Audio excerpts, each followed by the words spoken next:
You have to unmute. Sorry about that. So today we hope to allow you a better understanding of how to effectively initiate and sustain culturally informed communications and collaborative relationships. Also to increase our knowledge of the role of culturally informed strategies in strengthening and sustaining those effective long-term collaborations. And also to identify and discuss protective and risk factors and how to implement culturally appropriate best practices that promote effective cooperative and collaborative relationships. Next slide, please.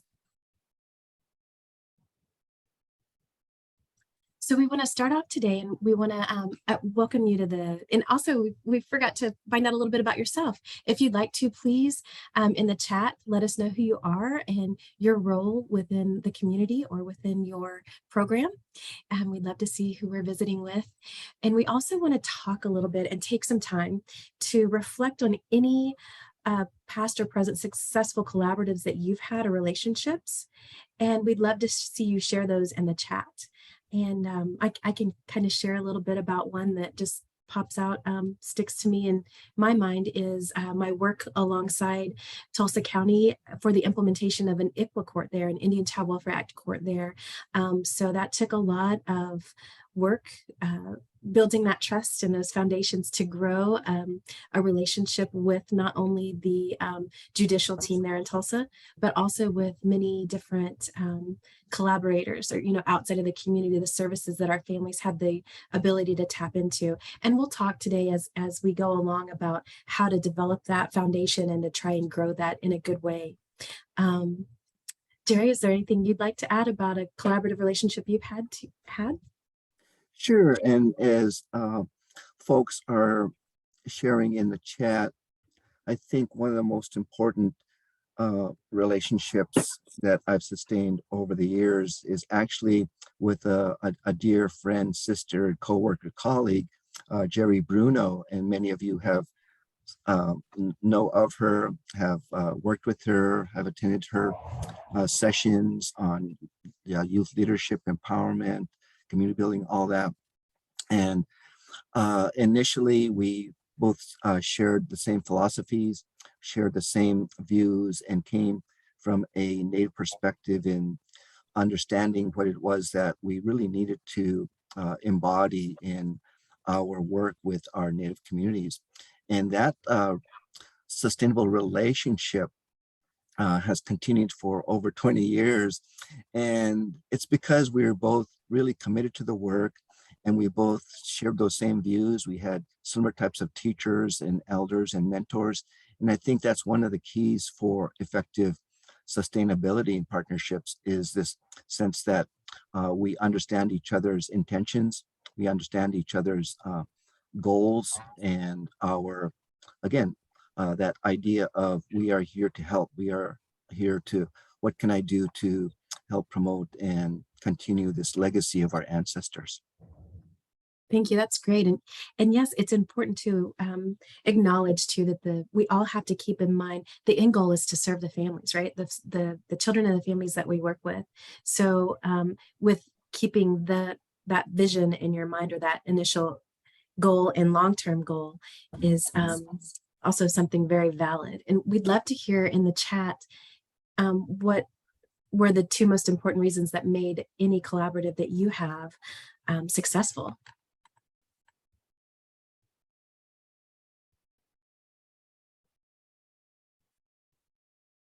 Welcome. It's so good to see some familiar names in the chat. Giselle mentioned success is working to provide informational events to gain trust of the community. Absolutely. Yes. Be invested in that community. Ensuring that we're proactive in our services, especially with follow through. Do what you say you're going to do when you say you're going to do it. Those are very important. Let me see. I saw another one here. Yeah, and people, as you're continuing to share, I also wanted to just piggyback on that. And Giselle, you just really are spot on. And when we work with our youth, what I've learned over the years is this idea that if you make a promise, keep it. And if you can't keep it, don't make it.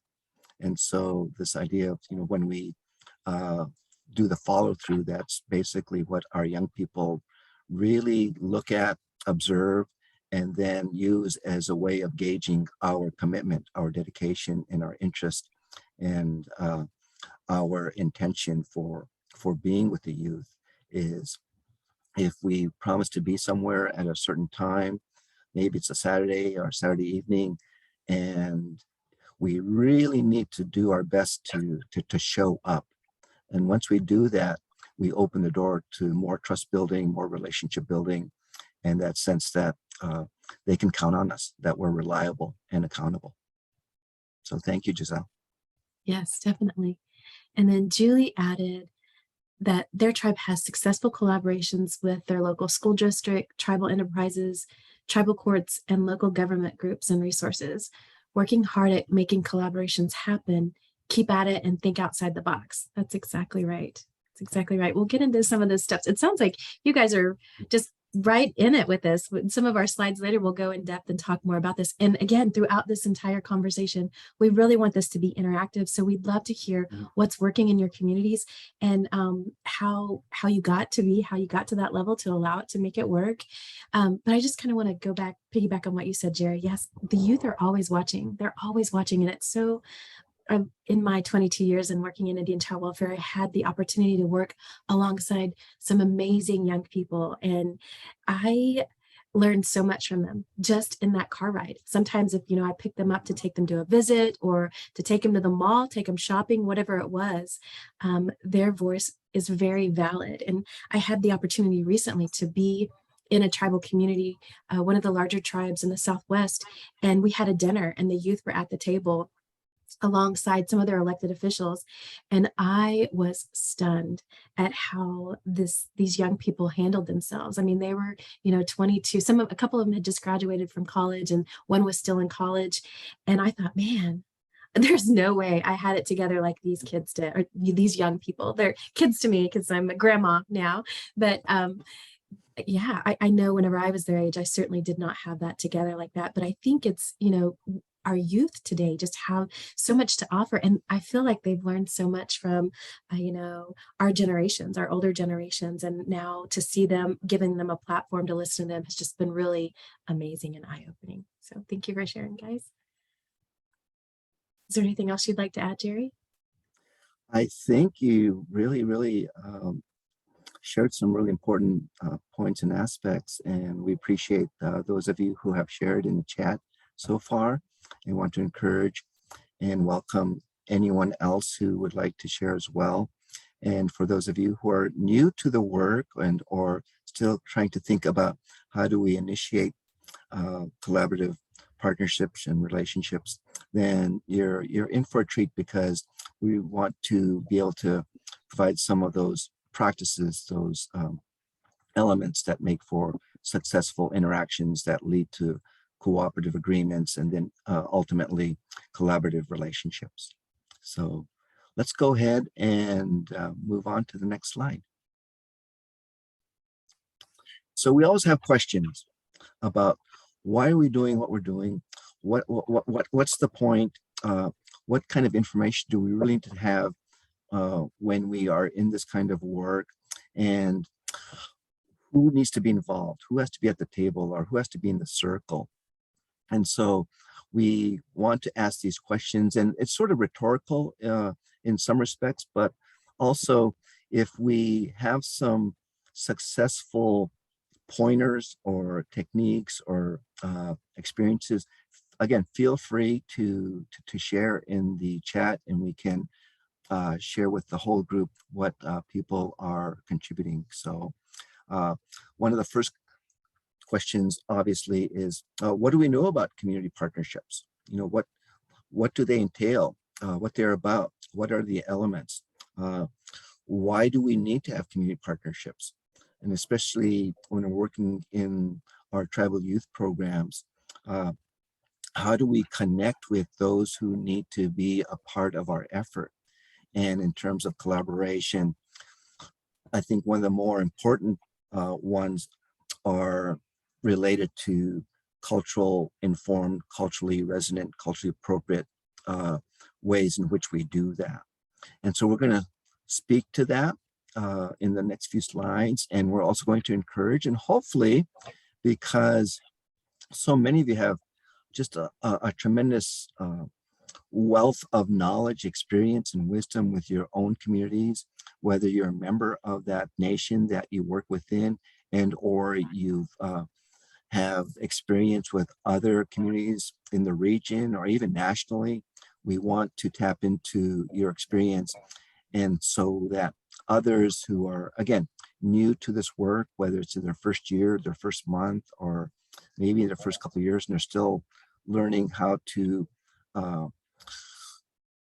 communicate with elders in that community, or how to develop and initiate these communications that share our intentions, our efforts, and then to go down that pathway of working together, walking together, and sharing resources. And as we go through this session, we'll be re-emphasizing and reiterating those really important key elements in what we call tribal best practices. And so we want to strengthen what we know already that is effective and successful. And then we also want to incorporate any part that will touch on and respectfully incorporate our cultural traditions, our cultural practices. For example, one of the most simplest ways, right? Many of you, when we approach elders in many of our native nations, we are told you have to bring a gift.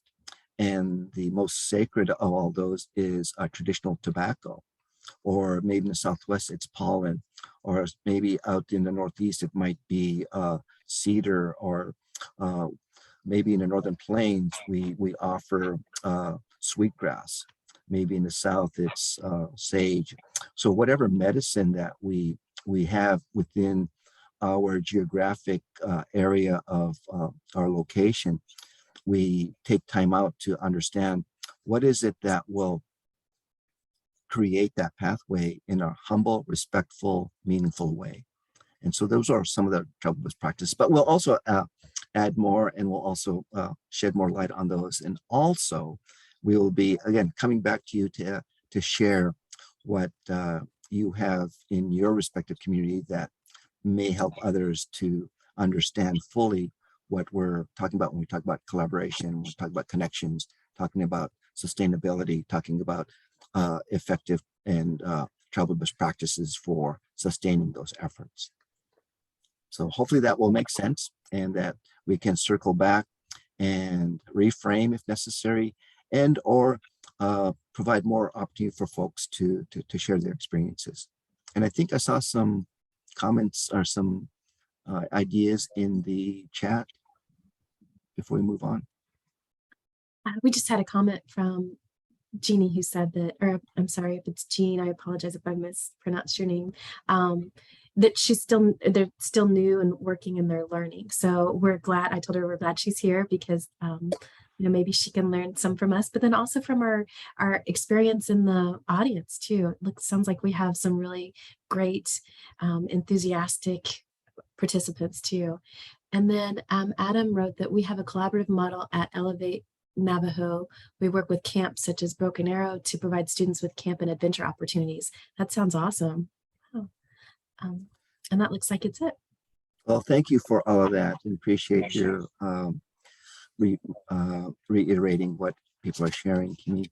So what we're going to do next is kind of dive into some of these tribal best practices, these ways in which we can effectively initiate and then sustain these cooperative relationships and partnerships.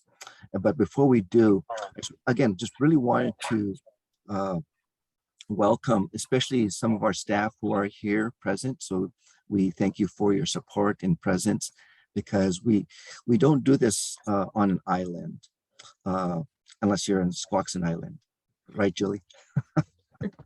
But we have to ensure that we know where the resources are, who we can rely on for support, for knowledge and wisdom and experience that makes our programs and our efforts even more effective and more successful.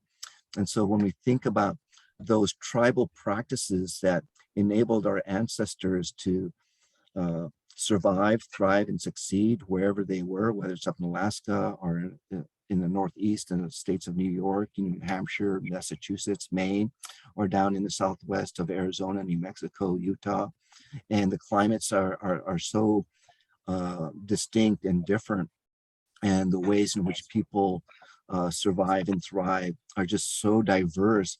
We want to make sure that when we think about just the principles, the components that guide our efforts to do that are going to be a part of the work that we do, so that there's that legacy, there's that continuity, that transformation from, well, I'm here, what do I do now? Well, you're here, we're glad you're here.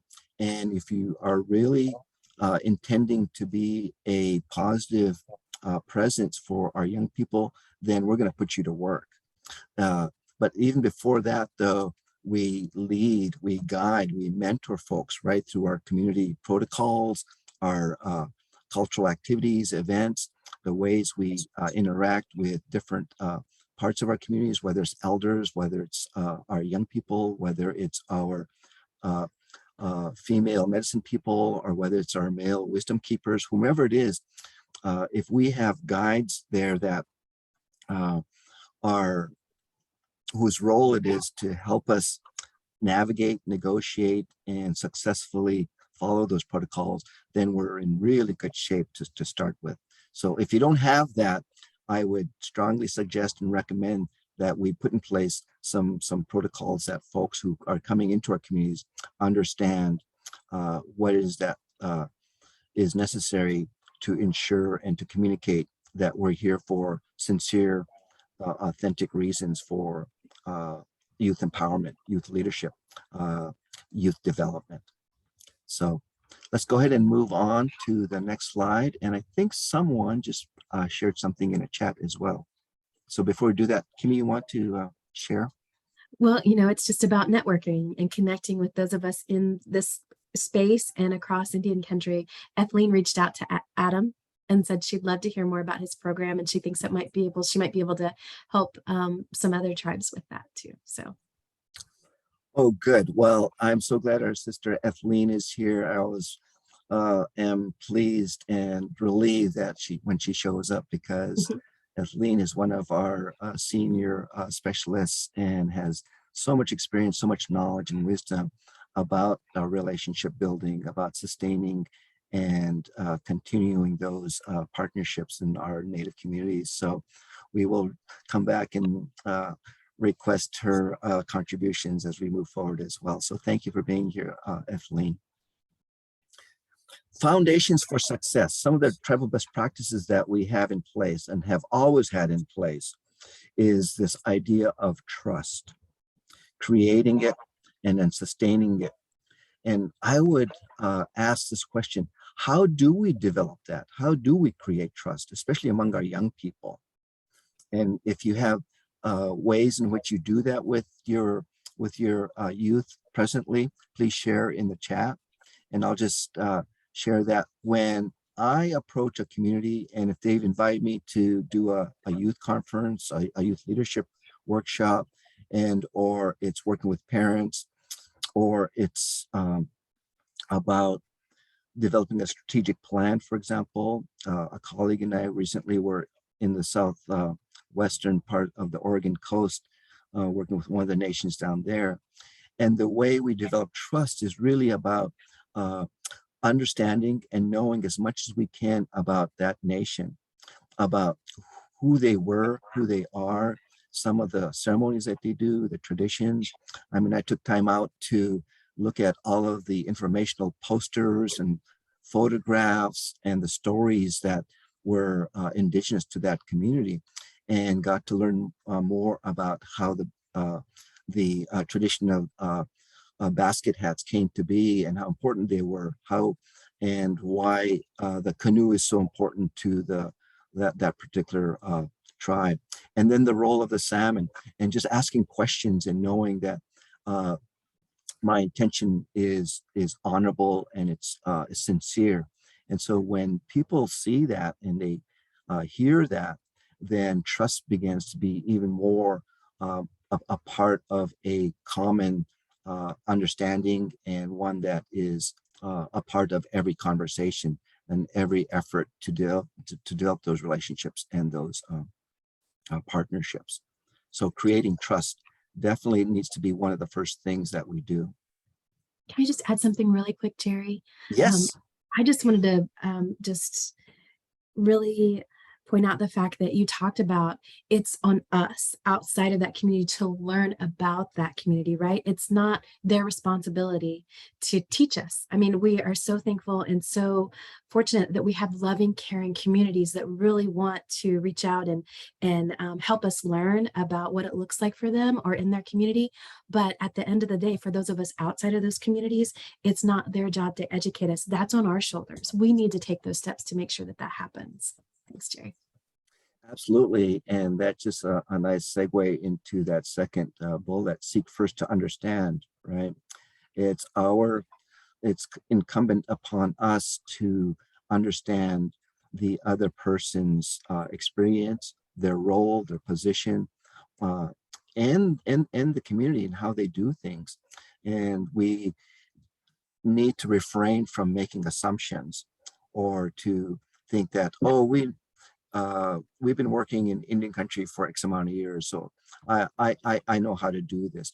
Well, unfortunately, every nation, over 570 nations that are federally recognized anyway, have their very distinct and very specific ways in which we do what we do. And so very, very important that we seek first to understand the community, the nation, their principles, their views, their values, their traditions, their practices, and how we can incorporate our own understanding, our own knowledge, our own ways of doing things to be congruent, to be consistently parallel or similar, so that, again, that's part of the creating trust.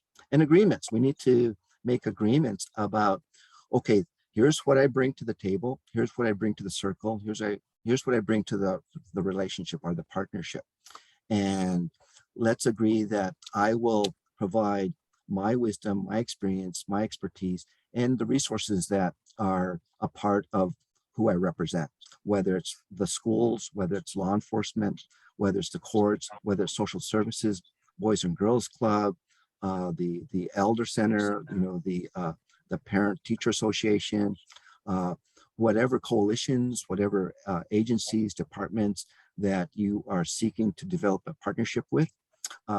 We need to understand, okay, what do they do? What are their goals, right? Focus on mutual goals. Use a language that all parties understand. Forget about the acronyms and technical jargon.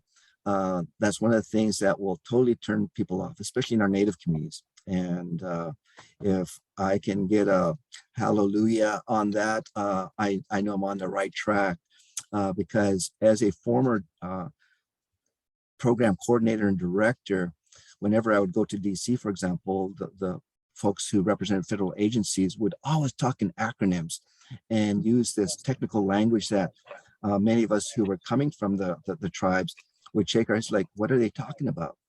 Can you speak our language?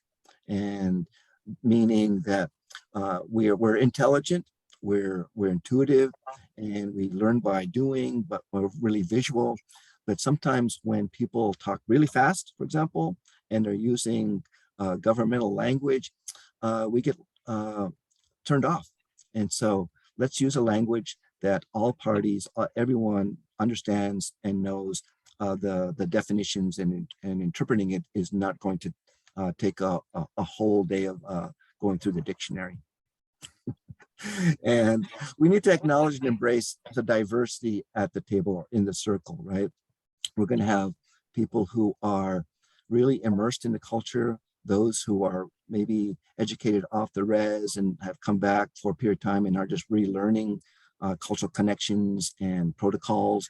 We need to embrace all of the different elements of our community. Again, our young people, our elders, our parents, our caregivers, our teachers, our law enforcement, our counselors, advisors, our medicine people, everyone is going to have a very different perspective, and everyone's going to have a unique experience that they bring. And we need to find ways to acknowledge it first and then to embrace it. And that at some point in time, we will need to rely on each other to keep things moving forward in a good way. And so I'm going to ask now, what else do we need to create a foundation of success in terms of partnerships and sustaining those partnerships? Well, you guys are letting us know in the chat box what your thoughts are.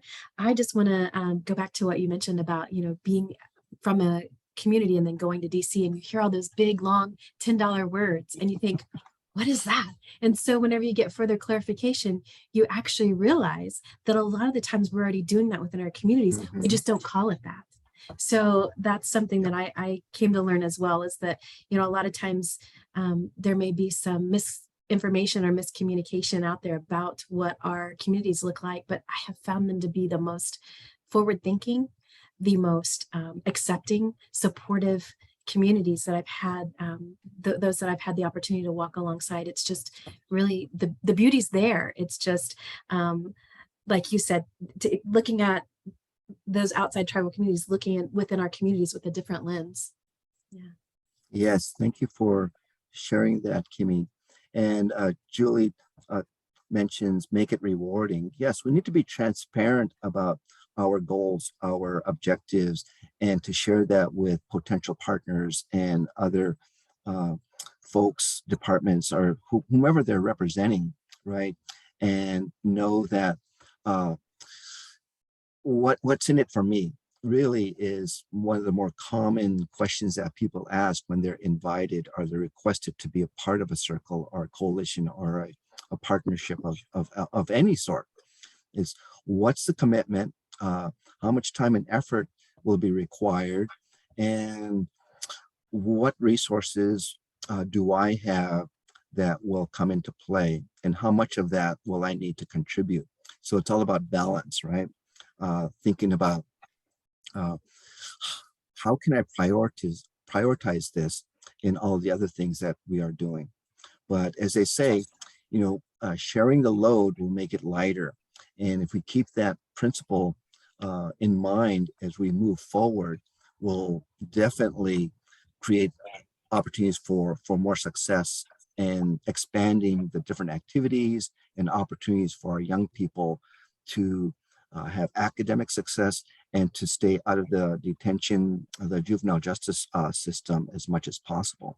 So if we create those opportunities, have those agreements, seek first to understand before we seek first to be understood, looking at the goals, looking at the diversity of gifts and contributions that people can bring to the table, then we set in motion this foundation for success.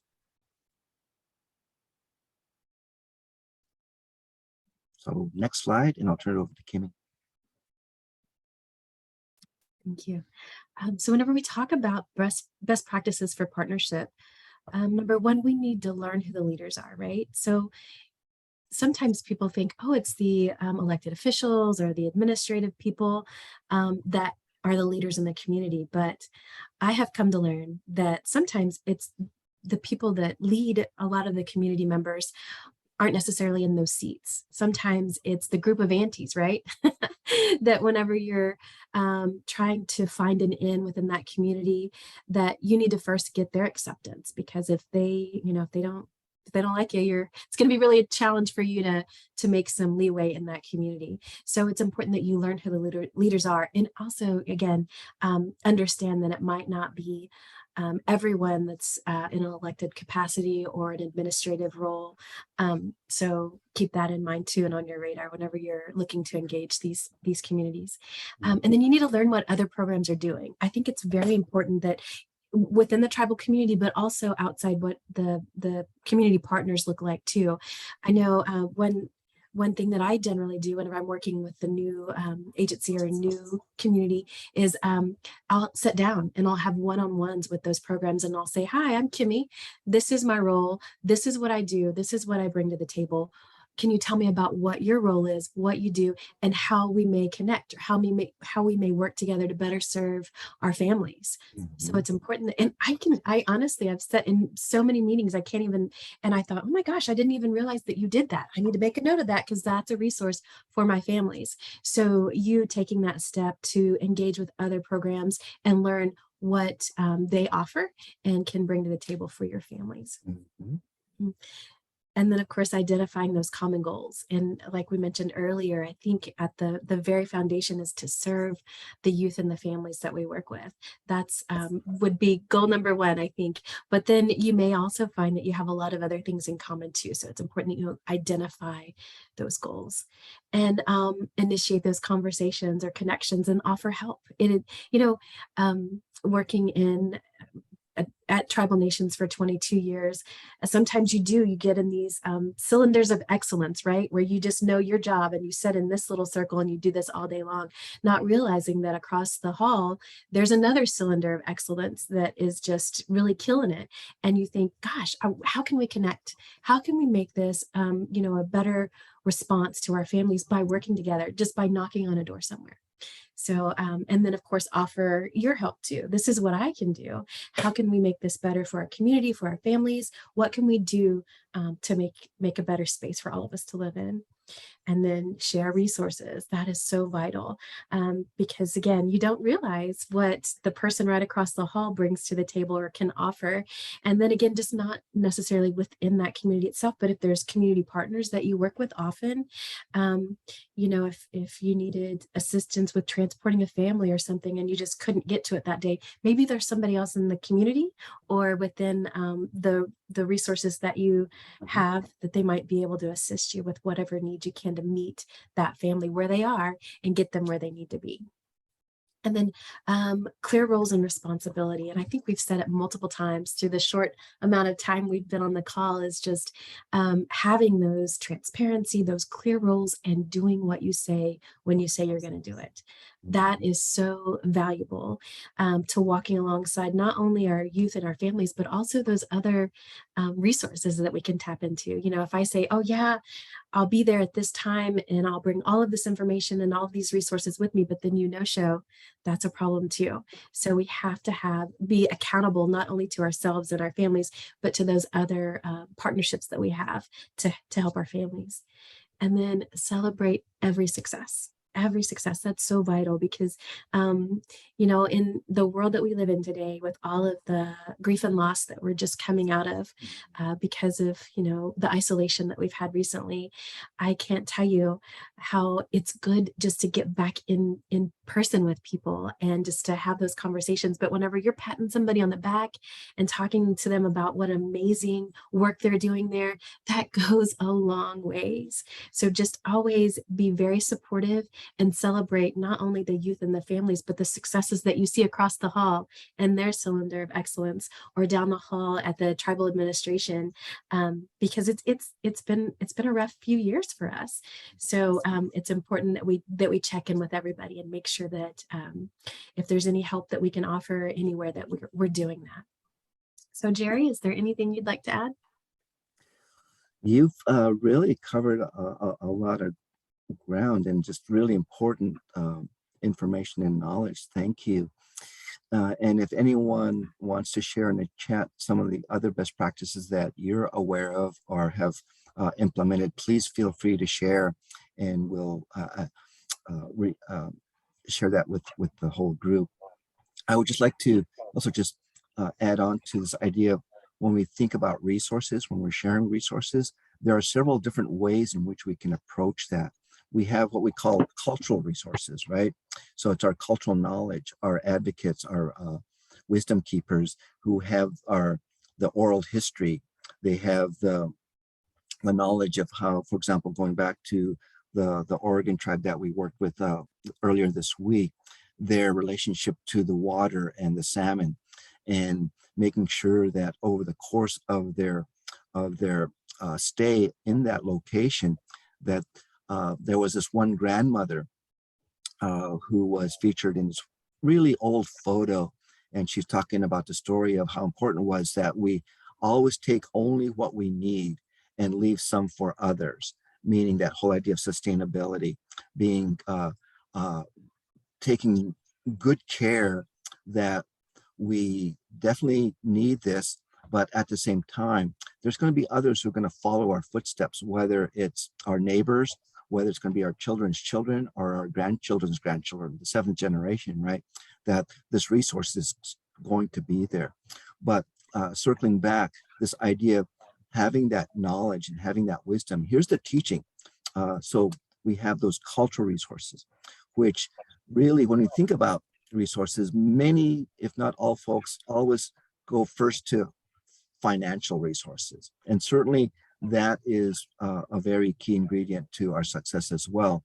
However, there are other types of resources that we need to bring into the picture. And one of them, if not the most important, is our cultural resources. But we also have our organizational resources. You know, when we do trainings or when we do camps or when we do gatherings of any sort, does the tribe have a community center? Does the school have a policy of volunteering their gymnasium or their classrooms for those gatherings? Do they have flip chart paper, markers, paper for writing, or do we have audiovisual? So these are different resources that we may already have and we don't think about when we're talking about, well, what can I possibly contribute besides just showing up? But if you have that knowledge, or if you have access, the key to the gym, you know, what's the policy and protocol for gaining access to those places? Because if they're just sitting there and they're locked up, then what good does it do for the community if we need a space and folks just aren't willing to open up their doors? So let's think about other kinds of resources that will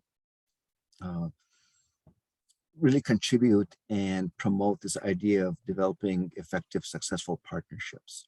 So I just want to share that before we move on. Well, thank you. And you made me think of something else too. I thought too about whenever, as your organization, as you're thinking about practices or policies or procedures when engaging with our families, like voice and choice, right? Make sure that you're acknowledging that they have insight that maybe you as a service provider don't. And so it's important that you ask those people, you know, what worked for you or what didn't, or is there any way we can improve? It's always continuous quality improvement. It's always vital to make sure that you're meeting the needs of the community. So yeah, and if you don't know, ask, right? That's what my grandma used to say, closed mouth don't get fed, right? If you don't know, open up your mouth and ask, because it's important that we reflect the way that we approach and engage with our families is a reflection of the community, or what's going to work or what has worked, or even where we've fallen short in the past, where we need to maybe step up our response to. So that's important too. Is there, go ahead. Oh, I was just going to say, thank you. Again, some really important wisdom sharing there. And speaking of wisdom sharing, I just wanted to encourage, if any of our TYRC staff would like to also share, if you want to think about the relationships you've had and have with communities that you're assigned in terms of being their technical assistance and training liaison.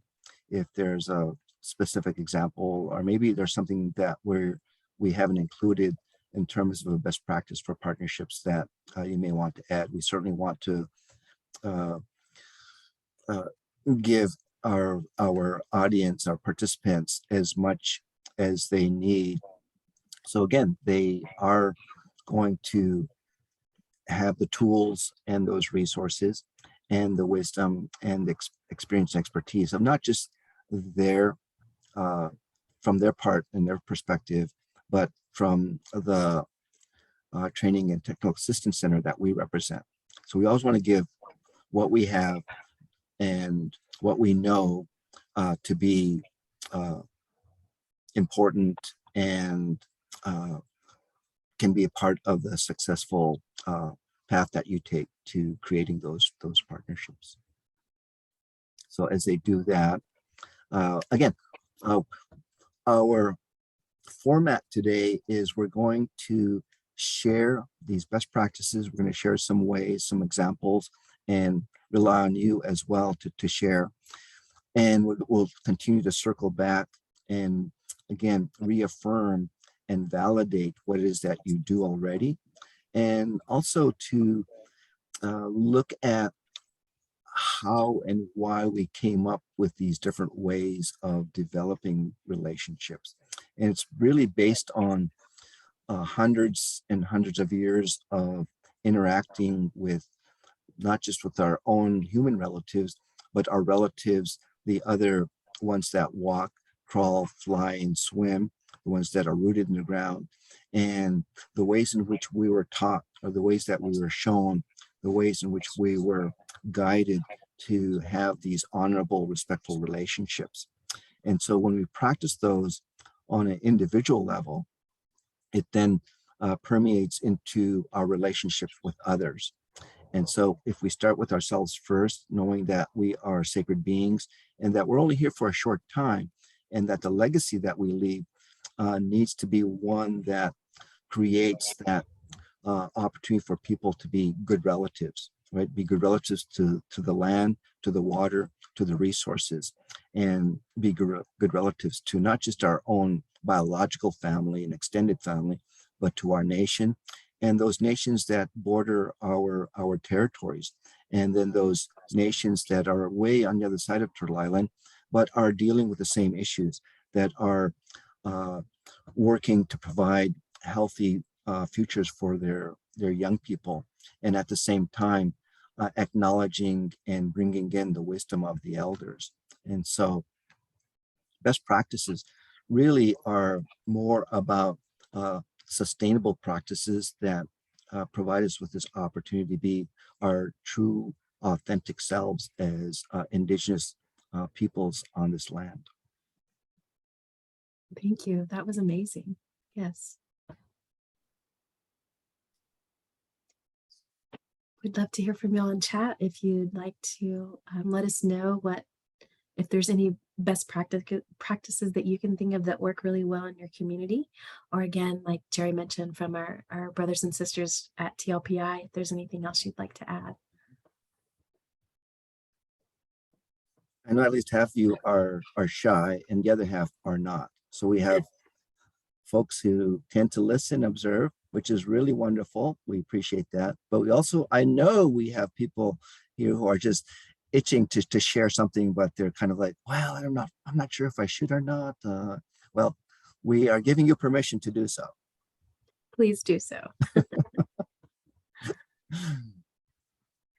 I know Gerry mentioned it earlier, and this is anytime I'm walking into a new community, that's the first thing I lead with, is that I acknowledge that while we may have a special set of skills that's worked for us in the past, we are not the experts in that community. Those of you on the boots on the ground that are doing this work day in and day out, you are the experts in your community, and you are the experts as to what looks and works there. So please, we'd love to hear from you. And I think that any input that you offer is not only going to help those others within your team, but also the rest of us on the call too. So Lauren, she said that she loves to share partners' posts and newsletters. It goes a long way in helping each other. Absolutely. And then Mariana mentioned, as someone who's new to partnerships, what advice do you have in forging partnerships when your work is mostly remote? Oh, that's a challenge. Thank you for that question. I feel like, and Gerry, please jump in on this too. Again, it kind of goes back to knowing who the leaders are and being consistent. And I do feel like sometimes when even you're in Zoom meetings, all these boxes, it's a challenge. But I know that it's been my experience that your genuine feelings and your genuine actions can come through these Zoom boxes, and they can say, oh my goodness, this woman or this person is invested, and how can we all work together? So I acknowledge it has been a challenge to have all these distant relationships, and hopefully there'll be a time that we feel a little bit more safer getting out into other communities. Gerry, what can you think about to help answer that question? So Well, there was actually a sort of a natural answer, or one response that Lauren Ashley shared that Mariana, you may want to keep in mind too. And I'm sure we do this anyway, but sharing our partner's post and then commenting on it, or then forwarding it to others who may benefit from that information that's included in there in the content, sharing newsletters and contributing to newsletters and making that first step, initiating contact with folks. Hey, this is me. I'm new to this position. And one of the things that we are doing is ABC. We're developing an outreach of community members who may benefit from this particular program. We also want to invite you to participate or be a part of our group. And it's really what we call the Walmart speech. You know, in urban areas, they might call it the elevator speech. But because many of us who are, especially on reservations in rural communities, when we get that opportunity to go to town, right, there's usually a Walmart. And even when we go to these big conferences, all that, I remember recently before COVID, some elderly ladies that were attending this conference were asking, where's the Walmart? and one way in which we can create a relationship is by having 30 seconds, 60 seconds, a minute, because when I go home, I'll stop at the Walmart and I'll just stand near the doorway. And within minutes, relatives are coming by. And it's a concise, centralized point where I can just share, hey, I'm home, here's what's happening, and good to see you. And they are usually needing to do stuff. So I don't have to spend a lot of time trying to figure out, okay, I know I've got like a dozen different relatives I need to visit today.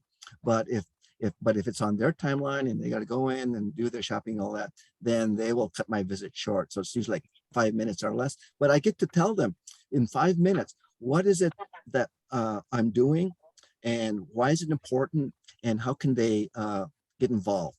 Really, those are the three important things that I would suggest that we do in our remote situation is reaching out to folks and just let them know, whether it's, again, through that newsletter post, a blog, or email, texting, Snapchat, Instagram, however way you choose to communicate in your own personal life, how can we translate that into our professional networking as well? And it's pretty much the same in terms of what platforms are available, right? And it's identifying, especially with youth though, what is it that they use so that you can become aware. Again, going back to the idea of seek first to understand, right? Understanding how do they communicate, where do they communicate, and what's the language they use. And we may not use that same language because, for me, I'm the old guy in the room, so I have a different way of communicating sometimes, but to understand at least how they communicate and doing your best to access that venue, that platform.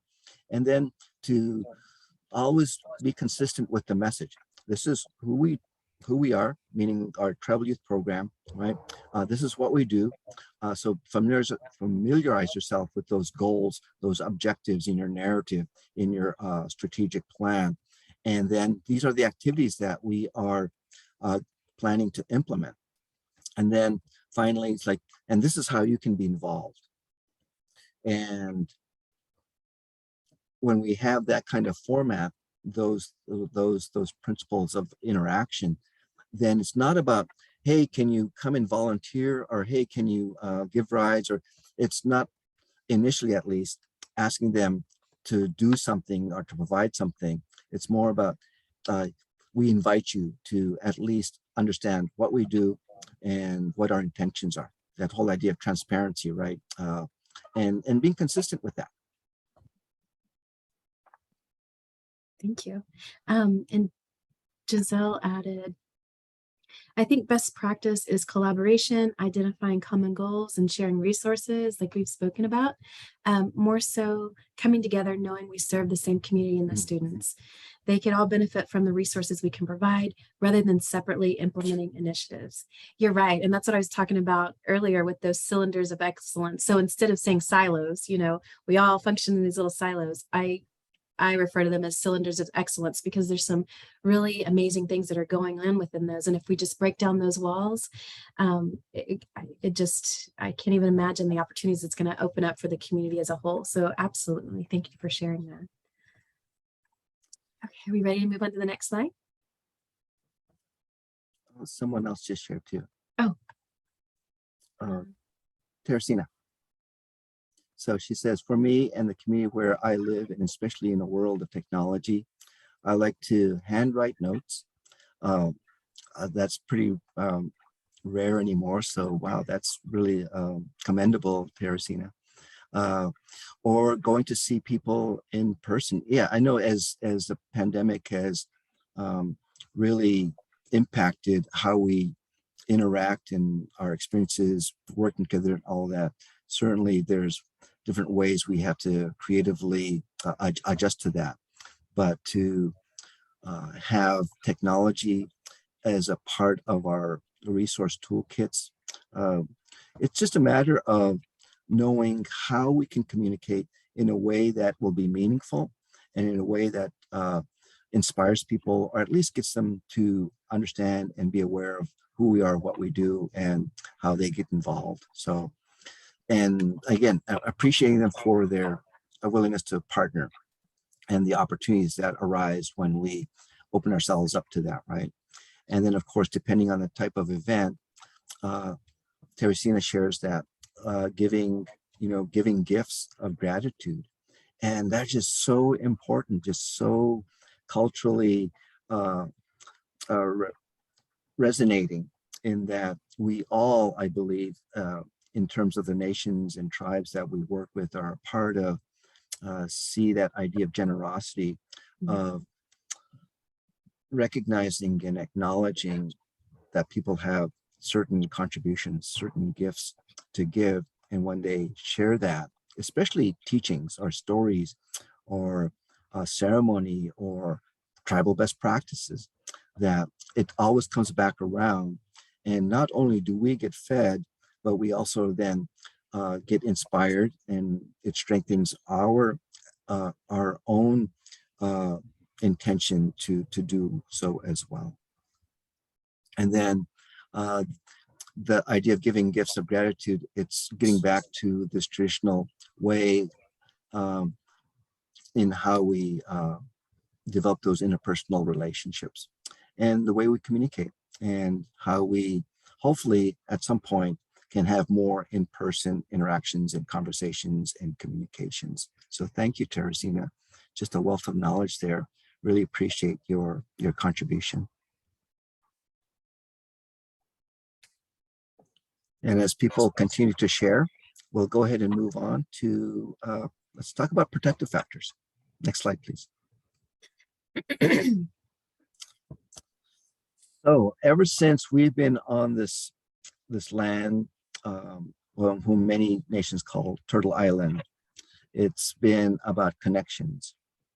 It's been about developing, sustaining a culture that allows us, enables us, empowers us, and inspires us to be connected, to see ourselves as a relative, as a brother, sister, an auntie, an uncle, a grandparent, to not just, again, our human family, but to be students, to be recipients of the power, the medicine, the knowledge and wisdom of all of those that surround us, whether it's the tree people, right, the roots that provide wonderful ways in which we can heal hurts and harms and pain that we experience as we grow.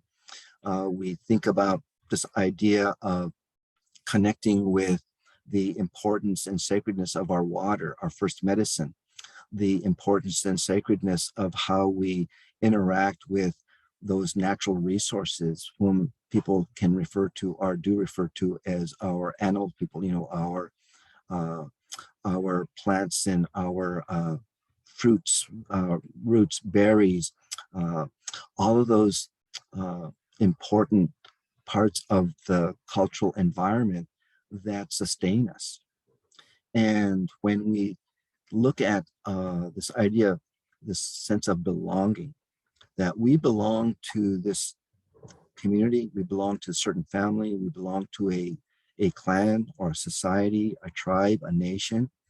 But when we specifically look within that circle, what are ways that we can bring people into the circle and help them to feel welcome? When we talk about initiating relationships and then sustaining partnerships as a result of those first steps, we look at, okay, first and foremost, and Teresa and I were working with this tribe early in the week, and we talked about this. We make things secure and safe for people to come into the room, knowing that as they come in, they're going to feel welcome. They're going to feel that they are part of this group, that they have something to contribute, that they have a gift to give, and that they're going to receive something good in return. And that we not only provide them with that sense of belonging, but we a sense of that connectedness, a sense of identity, a sense of purpose, and the sense that if we all have that same goal, right, that same common objective to empower our youth, to create environments and conditions that inspire their growth as healthy human beings, then that sense of empowerment is not only going to impact them that way, but it's also going to impact us as well. So it's give and take. It's that idea of balance. And this is what I base all of my work in our communities, and especially with our youth, with this idea that nothing about us without us.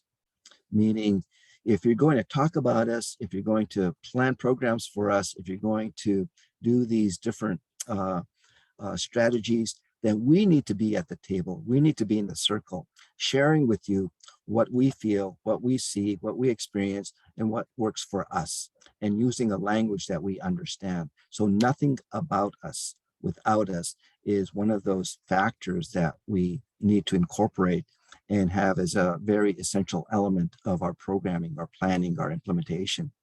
And your evaluation and your assessments are going to point that out. It's going to come back. It's like, hey, did we have youth voices at the table? Did we have elder voices? Did we have the voices of those who have been marginalized, those who are outside the circle?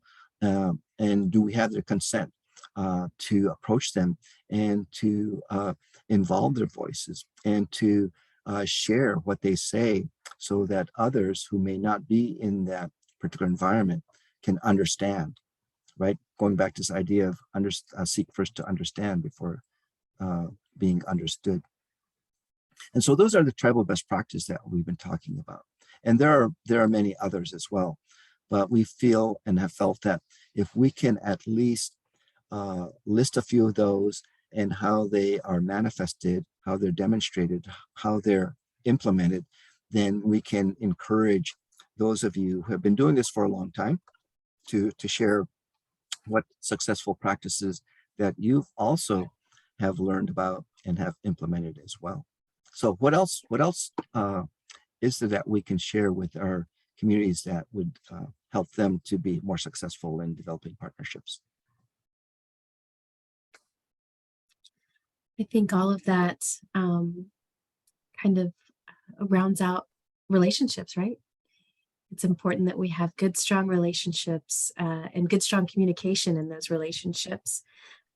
But we'd love to hear from you guys, what it looks like for you, or if there's anything else you can think about.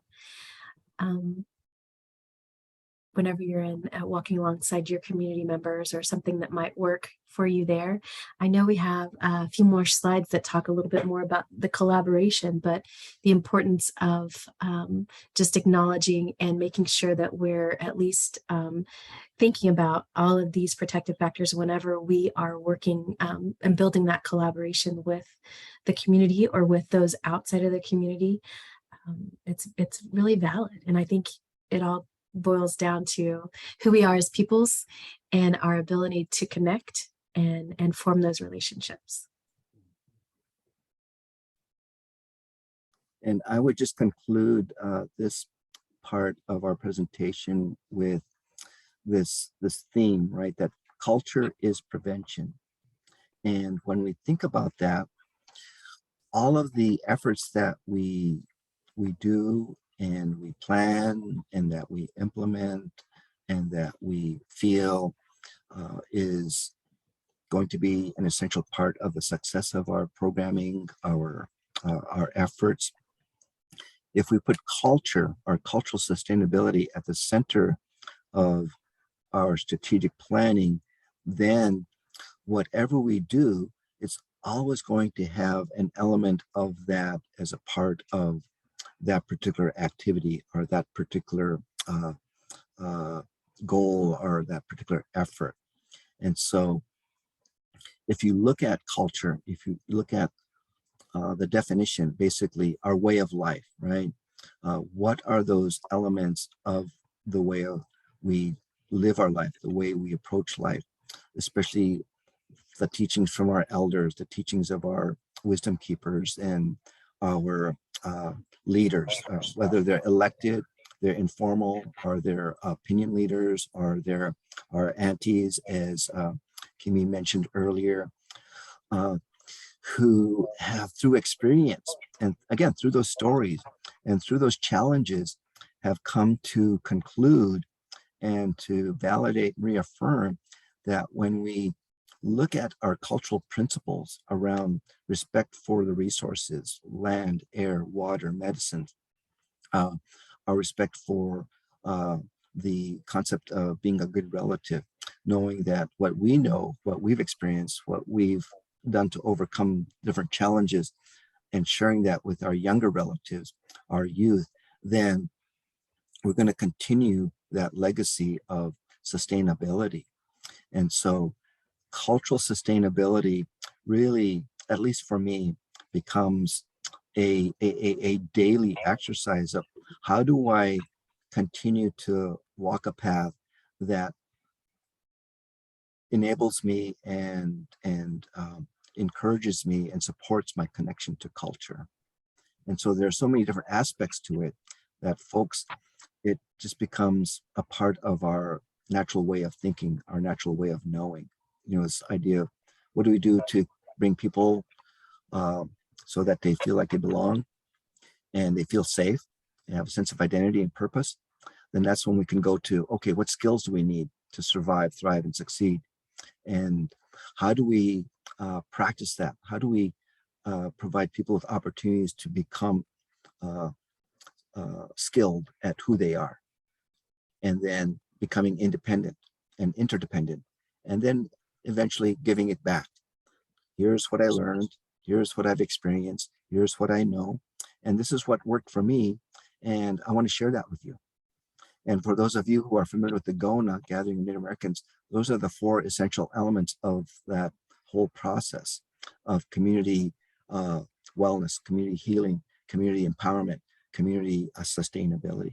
And it all goes back to this idea of tribal and cultural best practices.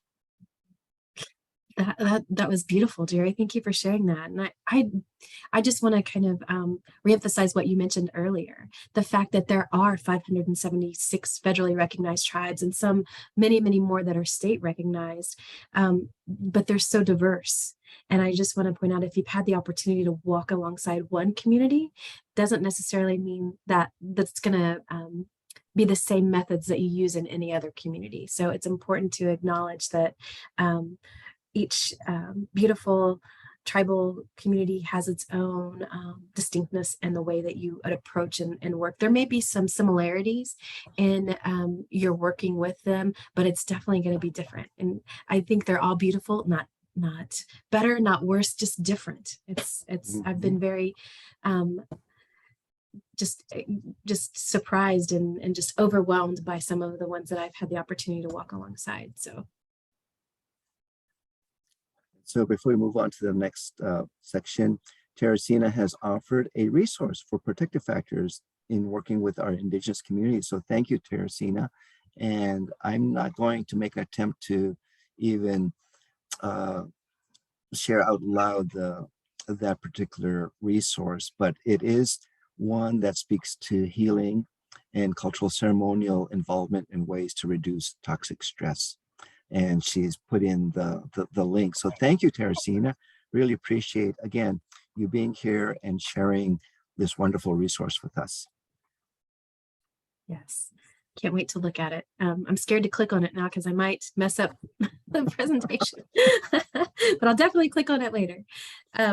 Creating communities of collaboration, it's important that you create a safe space, right? Because we want to make sure that everyone feels the ability that they could speak freely, and we acknowledge that, like Gerry mentioned earlier, some might be not as apt to respond immediately to you, and that's perfectly fine too. But it's also important that whenever we're looking at the safe or the space that we've created and whether or not we think it's safe, it's not our vision or our perception of the safety, it's the safety of those participating in the conversation and the dialogue. So if we're reaching out to those communities, it's important that we're very intentional in that safe space and make sure that it meets their needs.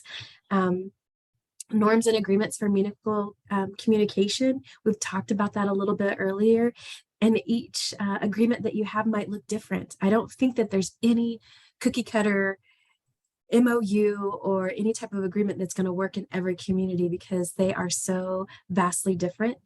And it's important that you are intentional in that and knowing that, and just the way you approach them with your words, even by saying, for instance, oh, well, I worked with this community and that worked there. Well, that might not fly in this community, and that might already put you kind of at odds with them in that approach. So it's important that, you go in and acknowledge, I am not the expert here. I do have some information that I've gained over my years of working in this area, but tell me what is most meaningful to you. Tell me where we should start. I need your help. You tell me where we move, how quickly, and it all needs to come from you. Transparency is always definitely needed. It's so important because for how many years, how many times have we had outsiders knocking on our doors saying, trust us, we know what's right for you and your families and your children's, and that never ended up right, or didn't end up in a good way for the most part for us. So again, it's a challenge whenever you come into a community and you think you have all of this lined out and you know what's going to work best for them, and it doesn't. So it's important to engage with them, make sure that they have a voice in it, and that you're respectful in the way that you approach them and gather that information. And then the information that you gather is theirs, right? It's theirs to keep. It's important that they understand that each community is unique and beautiful, and however you walk alongside them, it's for the benefit of that community. Connectedness and trust, that is so valid, and I think we've spoke to it many times today. You have to be able to connect, and they have to trust you. You have to be trustworthy, and so that comes from you trying to build that relationship with them. And I hate to continuously repeat ourselves, but it's like, do what you say you're going to do. It boils down to that. And if they acknowledge and they can see that you are legit, you're in with the aunties, then they're gonna. And the other thing too that I don't think we've mentioned yet is being present in the community, right? If there's like a festival or a fair or a powwow or a community event, a rodeo, bingo. If you start showing up to those, they'll be like, oh yeah, there's that person. I recognize them from this meeting. Like they're here, that we, Oh, I'm sorry, I was looking at the chat. They can't see the link, but they recognize that someone outside the community is showing up, and they're learning the ways, and they're getting invested in the community. So that's very valuable too. And again, recognize and appreciate the unique.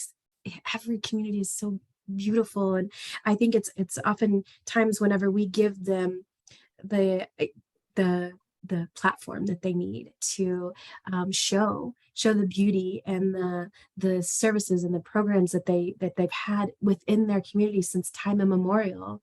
That now it's always interesting to me whenever I have the opportunity on a national level and I talk about one of the amazing things that's happening in the community, and they're like, "Oh my goodness, that is so state of the art! Like that's so cutting edge.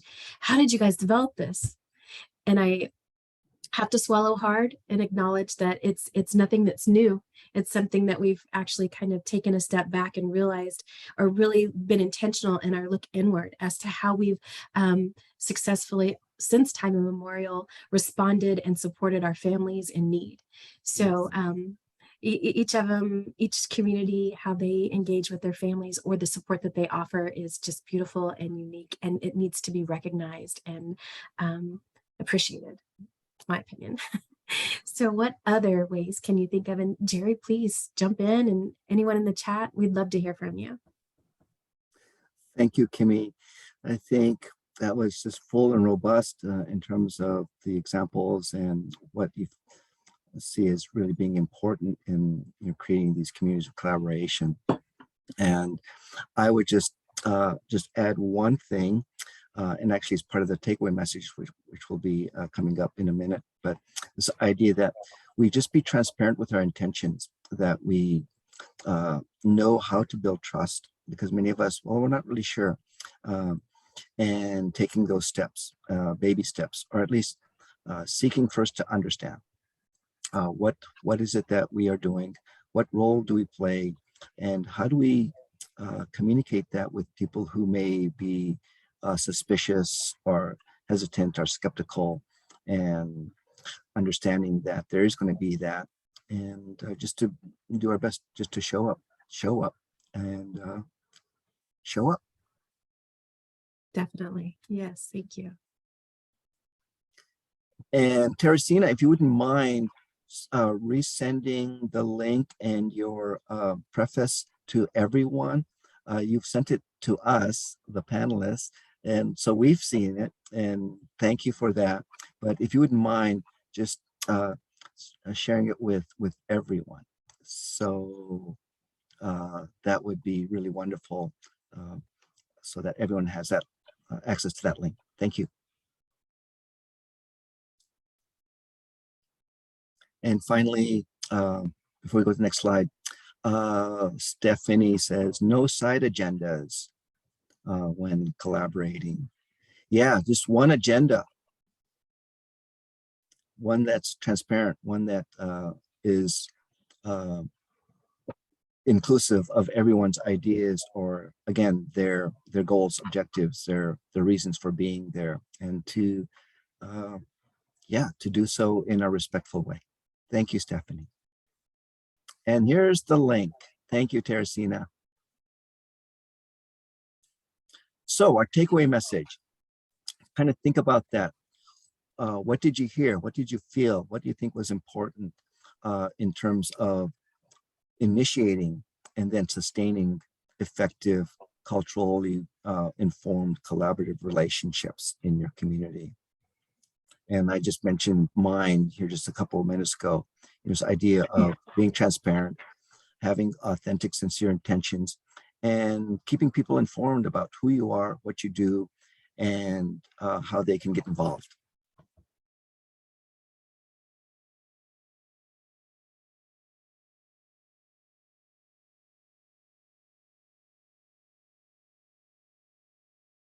And while you're sharing, Kimee, you want to entertain questions and answers? Sure, absolutely. We'd love to hear from you guys and offer any takeaway messages that you have. And just to kind of add to what Gerry said, it's just, I think there were common themes pretty much in every slide, right? That we talked about: transparency, trust, connectedness. And I think humility, being respectful of the environment you're in, the you know, the lands that you're in, and knowing again that there's each time you walk alongside a different community, your approach is going to probably look different, other than maybe a few similarities of getting in with the Andes. But yeah, would anyone else like to share? We'd love to hear from you in the chat. Or if you don't have anything to add to the takeaway message, any questions that you might have, we'd love to stick around for a few more minutes to try and answer those.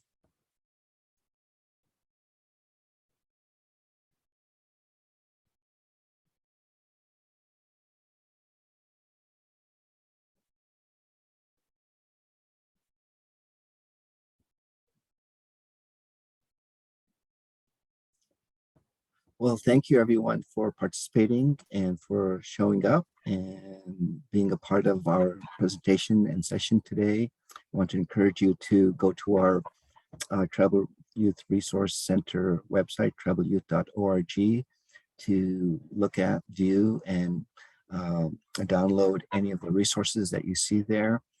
And contact any of us at any point in time if you want some additional technical assistance or training and or information. So with that, I'm going to turn it over to Kimee, and she's going to do our closing. Thank you so much. I didn't prepare a big closing. I just wanted to talk about the importance of not only the way we engage with our families, but in our communities, but also taking care of yourself.